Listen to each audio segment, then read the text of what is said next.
Good morning class. पिछले class में हम पढ़ रहे थे image formation by a concave mirror.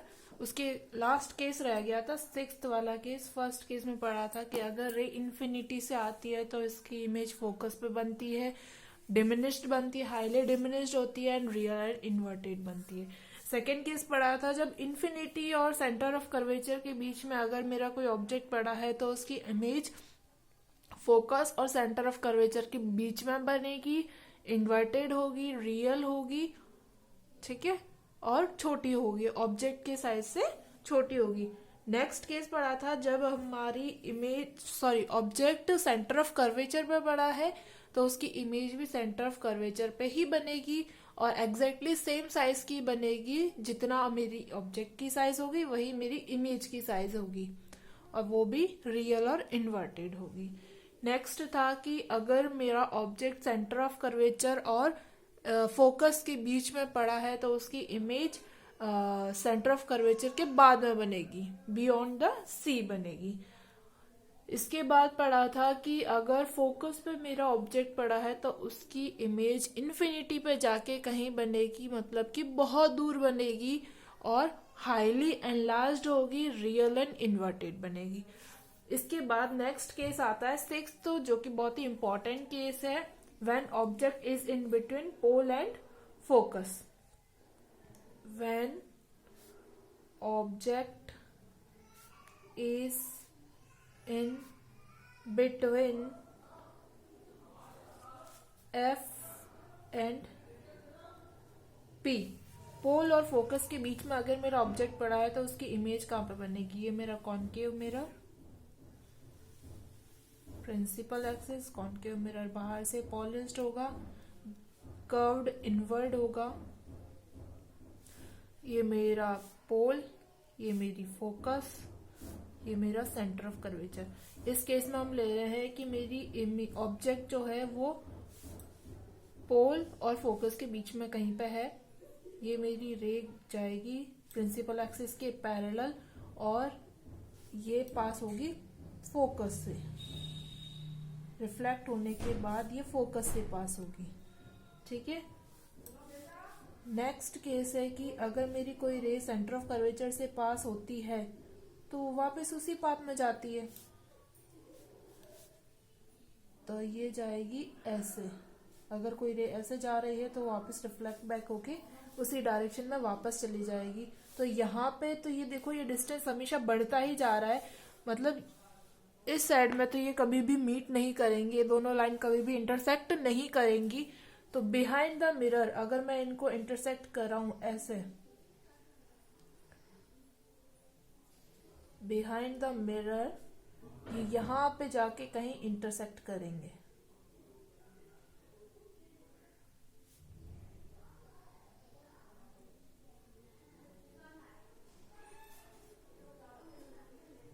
ठीक है। ये मेरा ऑब्जेक्ट था ए बी, ये इसकी इमेज बनी है यहाँ पे ए डैश और बी डैश। इमेज कहाँ बनी है? बिहाइंड द मिरर, मिरर के पीछे बनी है। कैसी बनी है? वर्चुअल एंड इरेक्ट है, एकदम सीधी है। अगर मेरा ऑब्जेक्ट सीधा था तो इमेज भी मेरी सीधी बन रही है, और ऑब्जेक्ट के कंपैरिजन में मेरी इमेज क्या है? लार्ज है, ठीक है। तो क्या क्या होगा?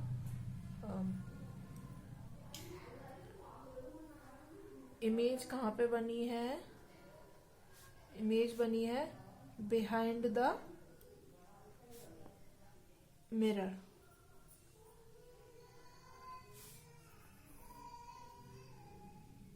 नेचर कैसा है? Virtual and erect.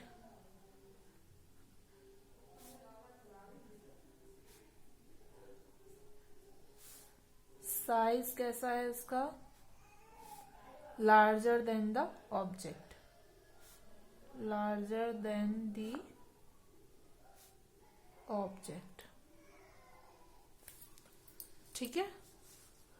तो ये हो गया image formation by concave mirror. Next हम पढ़ेंगे image formation by convex mirror. Image formation by convex mirror. इसके अंदर दो ही केस पढ़ेंगे हम।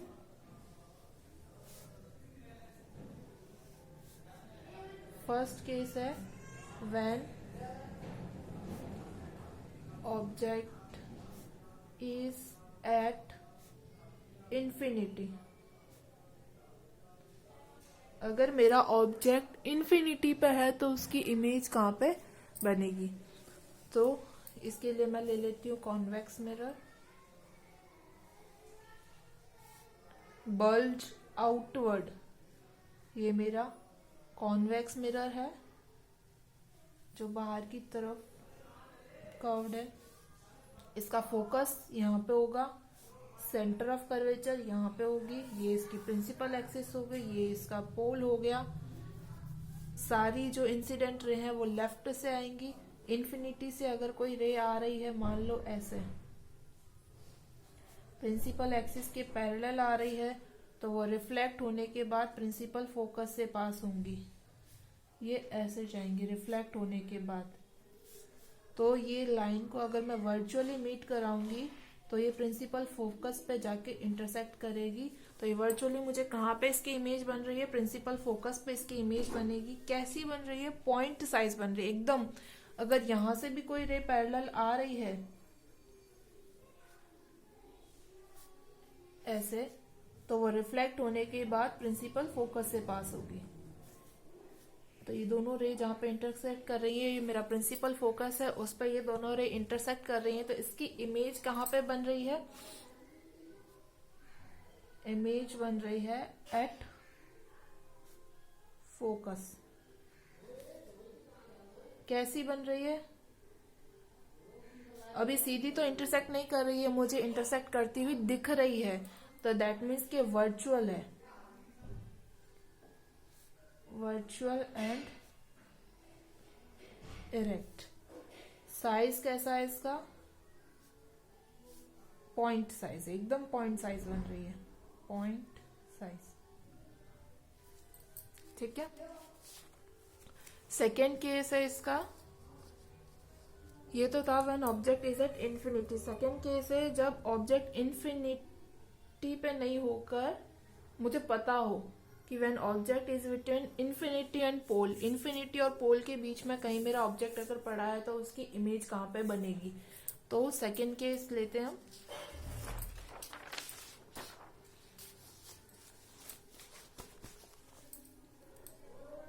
Second, when object is in between infinity and pole. Infinity और पोल के बीच में अगर मेरा कहीं ऑब्जेक्ट पड़ा है, ये मेरा कॉन्वेक्स मिरर,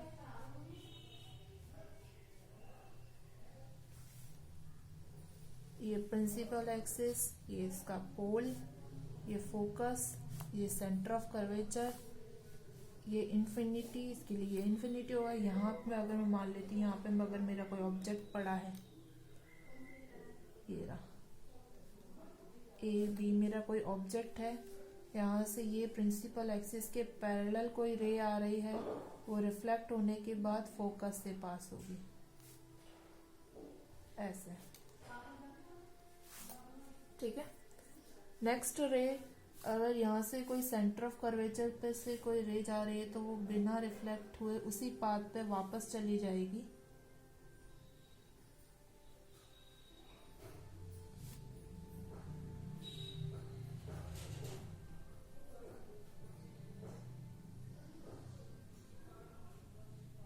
ऐसे।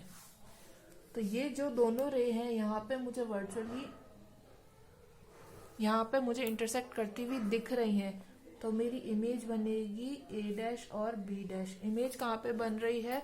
पोल और फोकस के बीच में बन रही है। जब मैंने ऑब्जेक्ट लिया था इंफिनिटी और पोल के बीच में, तो उसकी इमेज बन रही है पोल और फोकस के बीच में। कैसी बन रही है? ऑब्जेक्ट की साइज से छोटी बन रही है, स्मॉलर देन द ऑब्जेक्ट। कैसी है? सीधी है और वर्चुअल है। वर्चुअली मीट करती हुई लाइंस दिख रही है मुझे। एग्जैक्टली वो मीट नहीं कर रहे हैं, लेकिन मैं मान सकती हूँ कि अगर मैं उनको पीछे की तरफ एक्सटेंड करूँ तो ये यहाँ पे इंटरसेक्ट करेंगी। तो इमेज बन रही है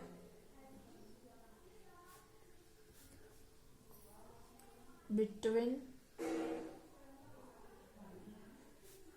पोल एंड फोकस, या फिर बोल सकते हैं behind the mirror,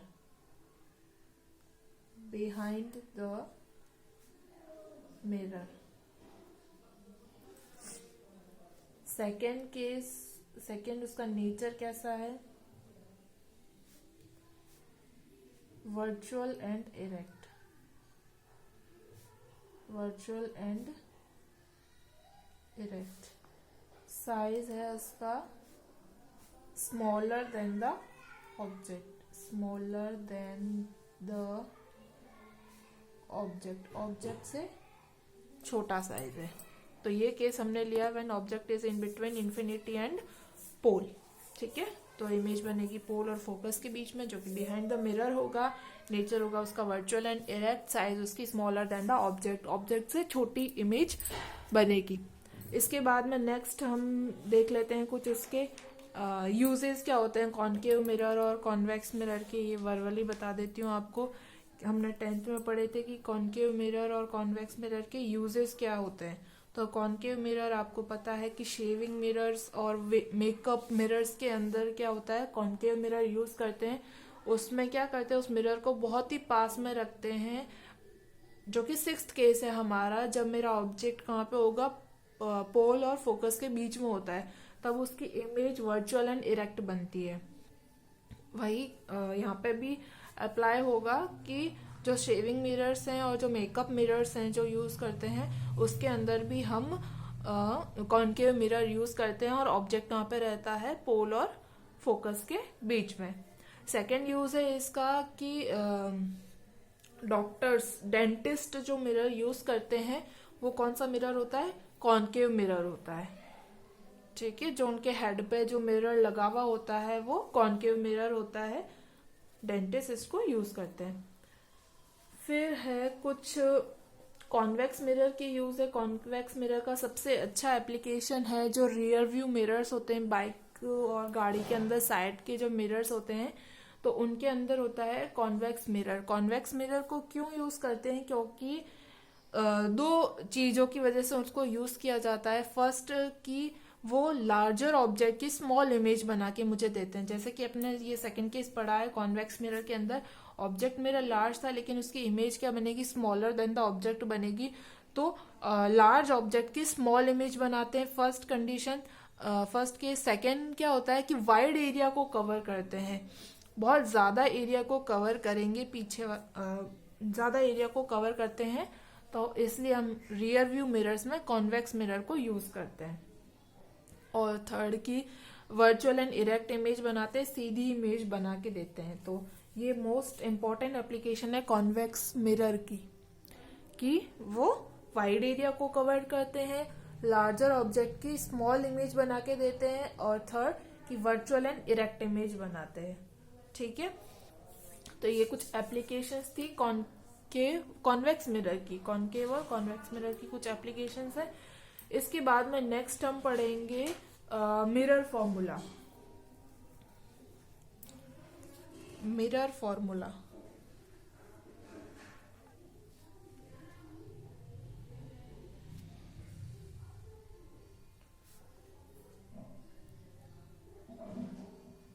mirror formula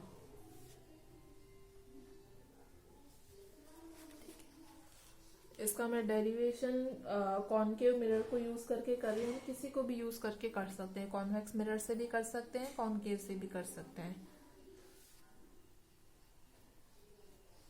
ये मेरा कॉनकेव मिरर हो गया।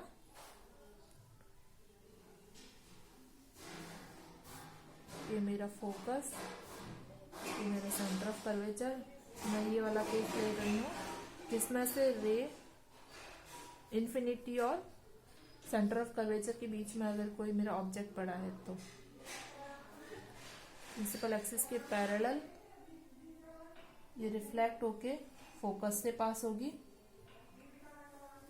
ठीक है, अगर कोई रे ऑब्लिकली पोल पे आ रही है तो वो सेम एंगल बना के जाएगी, क्योंकि लॉज ऑफ रिफ्लेक्शन का ओबे करेगी वो। ऐसे आ रही है तो वो रिफ्लेक्ट होके ऐसे जाएगी, लॉज ऑफ रिफ्लेक्शन को वो ओबे करेगी। तो यहाँ पे मेरी क्या बनेगी, इमेज बनेगी। ये मेरा ऑब्जेक्ट था ए बी, ये मेरी इमेज बन रही है ए डैश और बी डैश। ठीक है,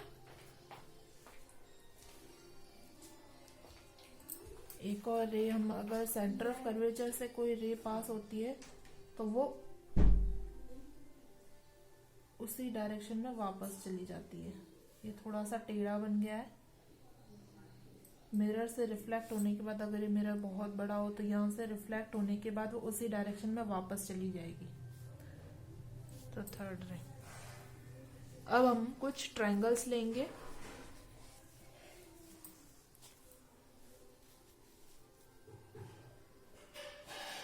triangle A B C and A dash B dash C are similar triangles.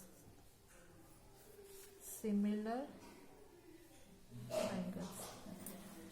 A, B, C and A dash, B dash, C क्या है, similar triangles. Similar triangles की property क्या होती है, sides का रेशियो इक्वल होता है। सिमिलर ट्रायंगल्स की प्रॉपर्टी है। तो ये साइड का रेशियो इस साइड के साथ किसके बराबर होगा, ये साइड का रेशियो इस साइड के साथ। तो हम लेते हैं A B upon A dash B dash equals to B C upon B dash C. अब देखो हम वैल्यूज निकालेंगे। मैंने पहले भी बताया था कि जो ऑब्जेक्ट डिस्टेंस है, ऑब्जेक्ट डिस्टेंस यहाँ से बी से पी तक, बीपी मेरी क्या होगी, ऑब्जेक्ट डिस्टेंस होगी। बीपी मेरी होगी ऑब्जेक्ट डिस्टेंस, और इसको हम डिनोट करेंगे माइनस यू से, बीपी को।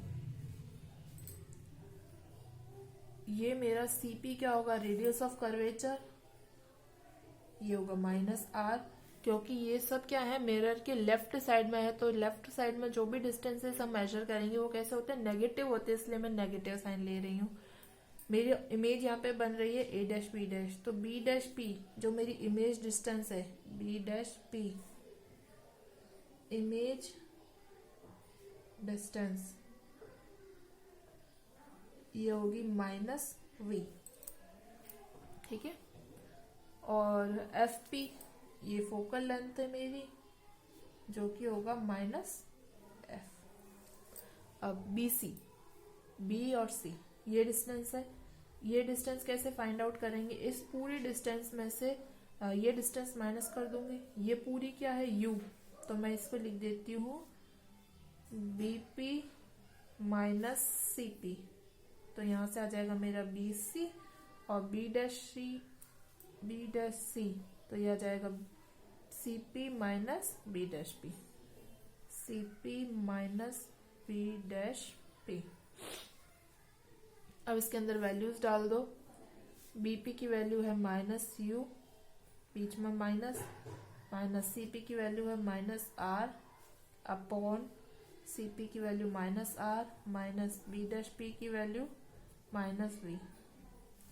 तो A B upon A dash B dash, ये कितना हो जाएगा, minus U plus R upon minus R plus V. इसको इक्वेशन नंबर देते हैं फर्स्ट। ठीक है, हमने कौन सा मिरर लिया था, ए बी सी और ए डैश बी डैश सी। ये दोनों कैसे ट्रायंगल्स है, सिमिलर ट्रायंगल्स इसमें बनेंगे। सिमिलर ट्रायंगल्स की प्रॉपर्टीज होती है, उनकी साइड्स का रेशियो क्या होता है, इक्वल होता है।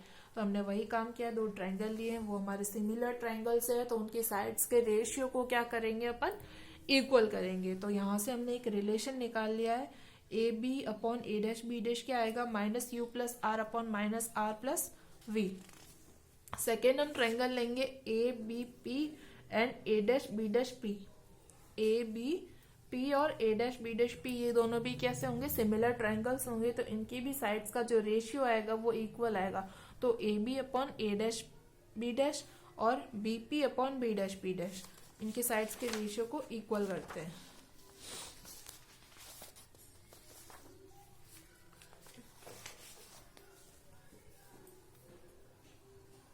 in triangle ABP and triangle A-B-P are similar triangles. Similar triangles. तो AB upon A-B- is equals to BP upon B-P. BP की वैल्यू कितनी है? BP minus U, B-P minus V. तो AB अपॉन A-B- कितना आ जाएगा? U upon V.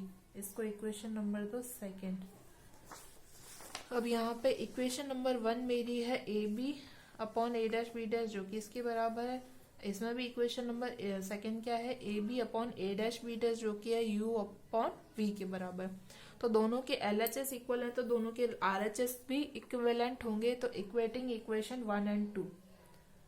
Equating equation 1 and 2. तो यहाँ से हम लिख सकते हैं minus U plus R upon minus R plus V which is equals to U upon V. इसको थोड़ा सा सॉल्व कर लेते हैं. क्रॉस मल्टीप्लीकेशन तो ये हो जाएगा minus UV plus RV equals to minus UR plus UV. ये भी UV है, ये भी UV है, इसको इधर ले आते हैं. RV इसको इधर ले जाएंगे तो ये पॉजिटिव हो जाएगा. UR which is equals to UV plus UV. RV plus UR equals to 2UV. Divide the equation. Divide the equation third by UVR. तो UVR से अगर मैं डिवाइड करूंगी RV upon UVR plus UR upon UVR which is equals to 2UV upon UVR. तो यहाँ पे क्या बचेगा? R से R कैंसिल, V से V cancel, 1 upon U plus 1 upon V which is equals to 2 upon R. और हमने इससे पिछले वाले वीडियो में हमने एक रिलेशन निकाला था R बराबर 2F. ये रिलेशन निकाला था. तो ये वैल्यू यहाँ पे पुट करने पे आएगा 1 upon U plus 1 upon V which is equals to 1 upon F. और ये हमारा क्या है? Mirror formula.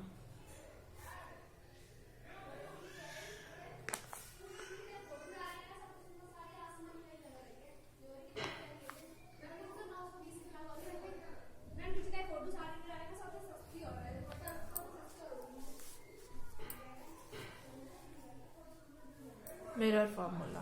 ठीक है,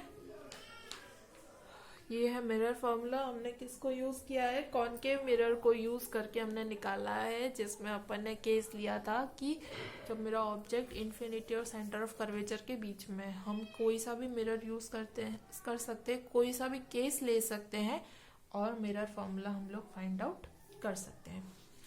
इसके बाद में नेक्स्ट हम चलेंगे मैग्निफिकेशन. इससे ही थोड़ा सा रिलेटेड टॉपिक है मैग्निफिकेशन. तो मैग्निफिकेशन क्या होता है? ये 10th में भी पढ़ा था. मैग्निफिकेशन क्या होता है? Height of image to the height of object. Magnification क्या होता है? It is the ratio of height of image to the height of object. Magnification. Magnification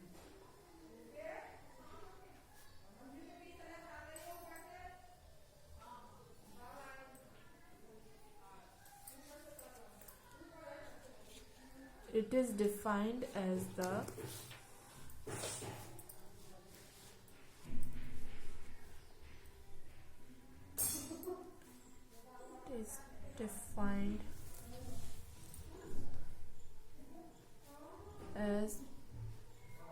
the ratio of height of image to the height of object. इसको denote करते हैं small M से, किसके बराबर हो जाएगा, height of image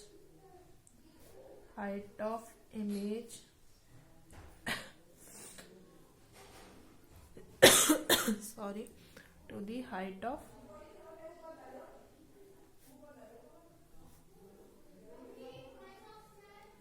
object, which is equals to h2 upon h1.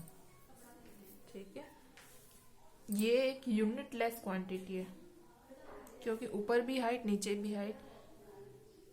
It is a unit less quantity. कैसी quantity है, यूनिट लेस क्वांटिटी है क्योंकि ऊपर भी हाइट आ रही नीचे भी हाइट आ रही. सेंटीमीटर कैंसिल आउट कर जाएगी, यूनिट लेस और डायमेंशन लेस क्वांटिटी है.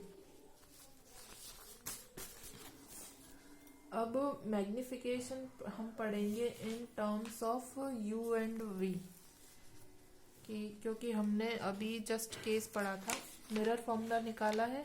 आ गया, एक second.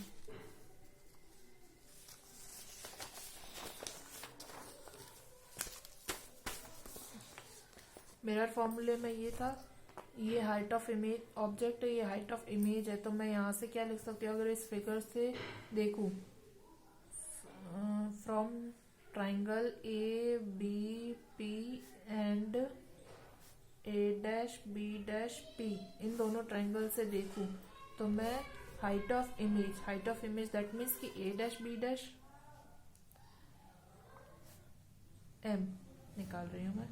Height of object A B जो कि किसके बराबर होगा, सिमिलर ट्रायंगल की प्रॉपर्टी से A dash B dash upon A B which is equals to B dash P upon B P, B dash P upon B P.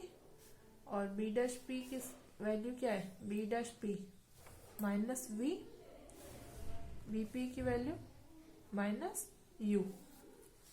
ठीक है, चलो इस वैल्यू को बाद में रखेंगे. Height of image principal axis के नीचे है. हाइट ऑफ इमेज को मैं ए बी को ले लेती हूँ, मैं h1 से डिनोट करती हूँ, और ए डैश बी डैश को मैं h2 से डिनोट करती हूँ ऑब्जेक्ट की हाइट को. तो ए डैश बी डैश की वैल्यू होगी माइनस h2 क्योंकि प्रिंसिपल एक्सिस के नीचे है. ठीक है, दिख रहा है, प्रिंसिपल एक्सिस के नीचे कोई भी डिस्टेंस लेंगे तो वो नेगेटिव लेंगे, और प्रिंसिपल एक्सिस के ऊपर कोई भी डिस्टेंसेस मेजर करेंगे तो वो पॉजिटिव लेंगे. तो ये हो जाएगा h1. बी डैश पी की वैल्यू माइनस वी और बी पी की वैल्यू माइनस यू. तो इसको जब निकालेंगे सॉल्व करके तो m बराबर आएगा h2 upon h1 which is equals to minus V upon U. तो ये मेरा एक मैग्निफिकेशन का फॉर्मूला है. इसके नेक्स्ट हम निकालेंगे magnification in terms of u and f. Magnification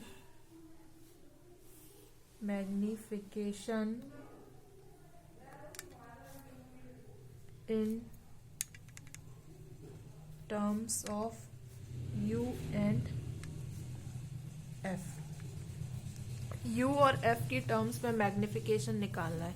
magnification का ये फॉर्मूला, इसको इक्वेशन नंबर दे देती हूँ 4. तो अब मैं यूज करूंगी mirror formula. From mirror formula,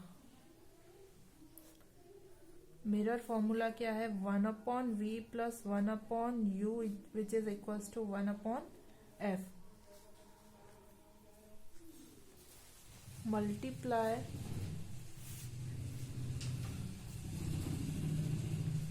on both sides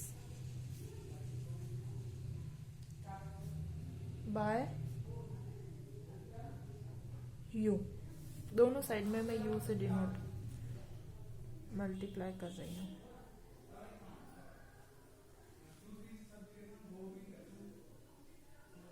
तो अब ये हो जाएगा u upon V plus 1 plus u upon F. Magnification का formula minus V by U.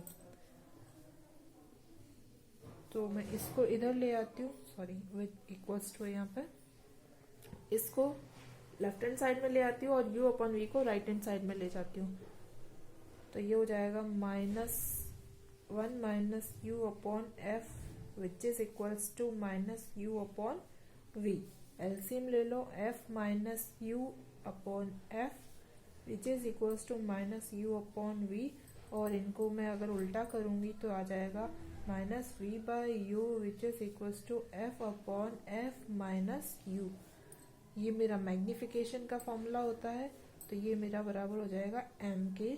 तो ये आ जाएगा magnification in terms of f and u। ठीक है, नेक्स्ट हम पढ़ेंगे magnification in terms of v and f। Magnification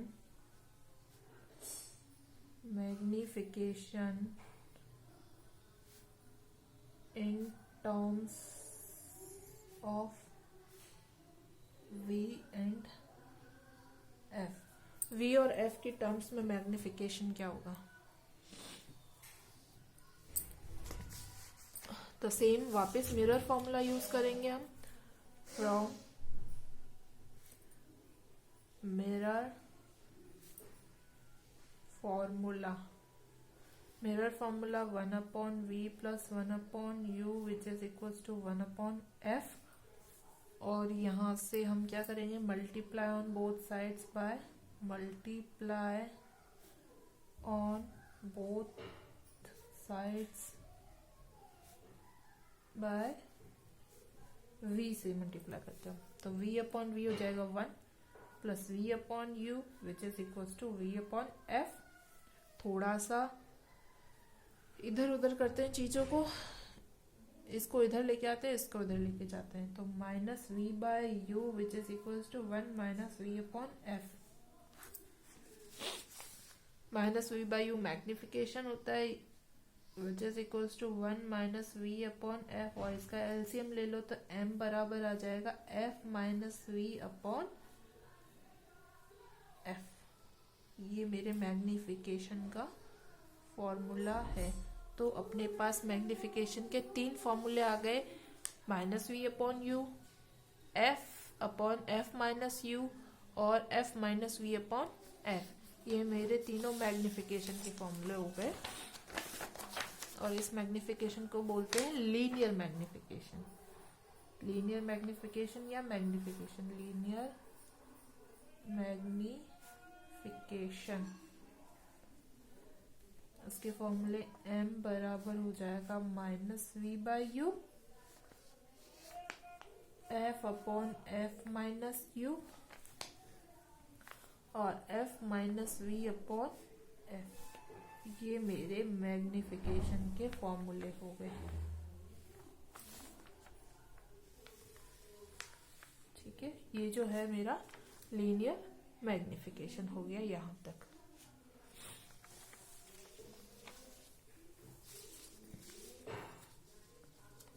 एक चीज और है छोटी सी मैग्निफिकेशन के अंदर, कि अगर मेरा m मैग्निफिकेशन की वैल्यू मतलब height of image to the height of object अगर ग्रेटर देन 1 आता है, तो उसकी इमेज कैसी होगी? मैग्निफाइड होगी, मतलब बड़ी होगी।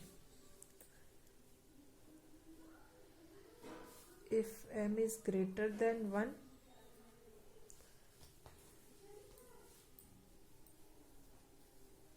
इमेज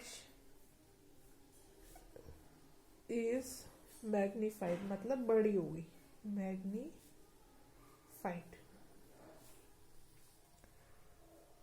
सेकेंड केस की if m is less than 1, अगर m की वैल्यू लेस देन 1 होगी, दैट मीन्स की height of image to the height of object.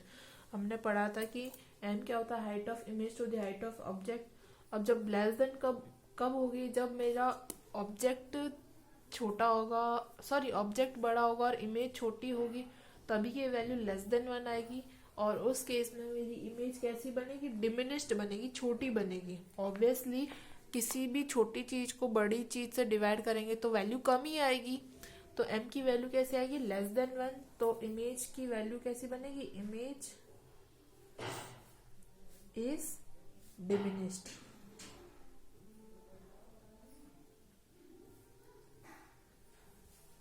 Diminished होगी, ठीक है।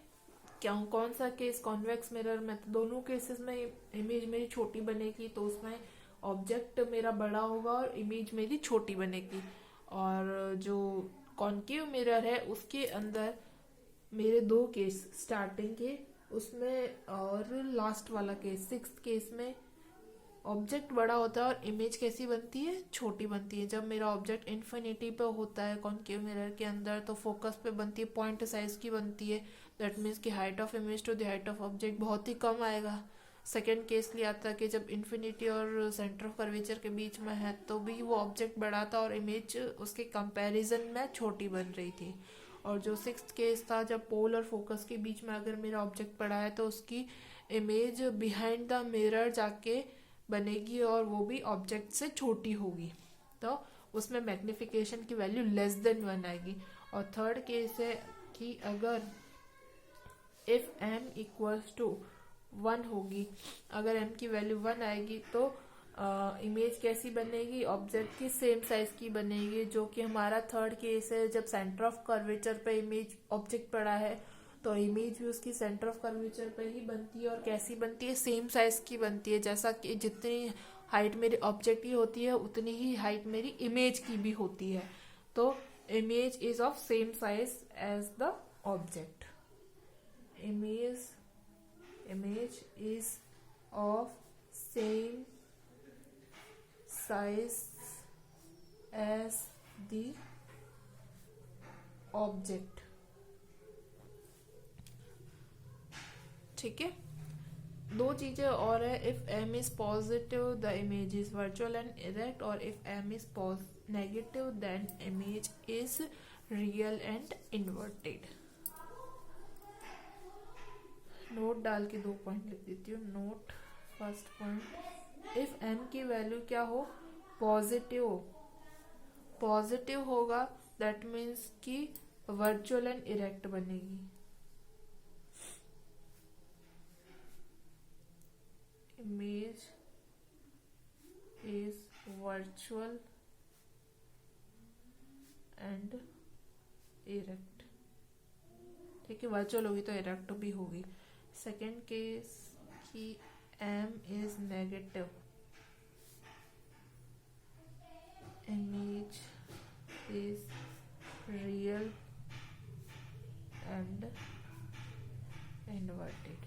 रियल होगी तो इन्वर्टेड होगी, ठीक है। अगर m की वैल्यू पॉजिटिव आती है तो पॉजिटिव केस में तो इमेज कैसे होगी, वर्चुअल एंड इरेक्ट, सीधी सी बात है। हमने तो केस में एक वो मिरर वाला केस ले लेते हैं, सिक्स्थ वाला इसका, कि ऐसे ऐसे था, ये मेरा पोल, ये मेरा फोकस, यहाँ पे मेरा अगर ऑब्जेक्ट पड़ा है, यहाँ पे पड़ा तो ये ऐसे जाएगी, फोकस से पास होगी, कोई भी रे ऑब्लिकली आती है तो वो इससे पास होगी। तो यहाँ पे तो ये कभी मीट करेंगे नहीं, ऐसे ऐसे जाएंगे, ऐसे यहाँ पे कहीं मीट करते हुए दिखेंगे, ठीक है। तो यहाँ पे सॉरी वो मैं पीछे गलत बोलते हैं, इसकी इमेज बड़ी बन रही है, छोटी नहीं बनेगी। तो इस केस में क्या होगा कि ए बी और ए डैश बी डैश, हमारा मैग्निफिकेशन का फॉर्मूला होता है height of image to the height of object. Height of object, image भी पॉजिटिव रहेगी, हाइट ऑफ ऑब्जेक्ट भी पॉजिटिव रहेगा, तो ये दोनों कुल मिला के क्या आएगा, चीज पॉजिटिव आएगी। पॉजिटिव आएगी तो कैसी होगी, virtual and erect, virtual and erect है, ठीक है। सेकेंड है, अगर इमेज मेरी नेगेटिव होगी तो रियल एंड इन्वर्टेड। इसका फर्स्ट वाला केस ले लो या कोई भी केस ले लो, सेकेंड वाला ले लेती हूँ, चलो। एफ सी, यहाँ पे अगर मेरा ऑब्जेक्ट है, ऐसे रे आती है, फोकस से पास होगी, ऐसे कोई रे आ रही है ऑब्लिकली किसी एंगल पे पोल के ऊपर, वो एंगल बनाते हुए जाएगी, सी और एफ के बीच में कहीं इमेज बनेगी। कैसी बन रही है? उल्टी बन रही है। तो एम का फॉर्मूला है height of image to the height of object. तो ये कैसा हो जाएगा? हाइट ऑफ ऑब्जेक्ट इमेज कैसी होगी? प्रिंसिपल एक्सिस के नीचे है तो नेगेटिव लेंगे, ठीक है, और हाइट ऑफ ऑब्जेक्ट पॉजिटिव लेंगे, तो ये कुल मिला के क्या निकलेगा? नेगेटिव साइन निकलेगा। तो जब नेगेटिव होगा तो रियल एंड इन्वर्टेड, अगर एम की वैल्यू पॉजिटिव होगी तो वर्चुअल एंड इरेक्ट। अगर ऐसे भी बोलता है कि किसी की इमेज एम की वैल्यू दे रखी है आपको और वो कैसी है? पॉजिटिव, दैट मीन्स की इमेज बन रही है वर्चुअल एंड इरेक्ट। अगर नेगेटिव दे रखा है तो उसकी इमेज बन रही है रियल एंड इन्वर्टेड। तो यहाँ पे अपना ये टॉपिक पूरा होता है जो कि मैग्निफिकेशन का, ठीक है। हमने अभी तक मिरर पढ़ा, उसके स्फेरिकल मिरर के अंदर कॉनकेव और कॉन्वेक्स मिरर, उसके दोनों केसेस कर लिए सारे, उसके एप्लीकेशंस बता दी मैंने, यूजेस कहाँ पे होते हैं कॉनकेव और कॉन्वेक्स मिरर के। देन उसके बाद में मिरर फॉर्मूला आया, mirror formula 1/v + 1/u = 1/f। फिर हमने पढ़ा है मैग्निफिकेशन। मैग्निफिकेशन के 3 फॉर्मूले हैं अपने पास, -v/u in terms of f and u is f/f-u, and in terms of f and v is f-v/f। फिर हमने 2 चीज देखी है कि अगर m की वैल्यू ग्रेटर देन 1 होता है तो मैग्नीफाइड एनलार्ज्ड इमेज बनती है, m की वैल्यू लेस देन 1 होती है तो डिमिनिश्ड इमेज बनती है, एंड अगर m की वैल्यू इक्वल्स टू 1 होती है तो एग्जैक्टली सेम साइज, जो कि केस है मेरा c पे, अगर मेरा ऑब्जेक्ट होगा तो c पे इमेज बनेगी और सेम साइज की बनती है। फिर नेक्स्ट पढ़ा था कि अगर m की वैल्यू पॉजिटिव होगी तो वर्चुअल एंड इरेक्ट इमेज बनेगी, और m की वैल्यू नेगेटिव होगी तो रियल एंड इन्वर्टेड इमेज बनेगी, ठीक है। इसके बाद नेक्स्ट हम पढ़ेंगे रिफ्रैक्शन। तो रिफ्रैक्शन हम नेक्स्ट क्लास में पढ़ेंगे, ठीक है।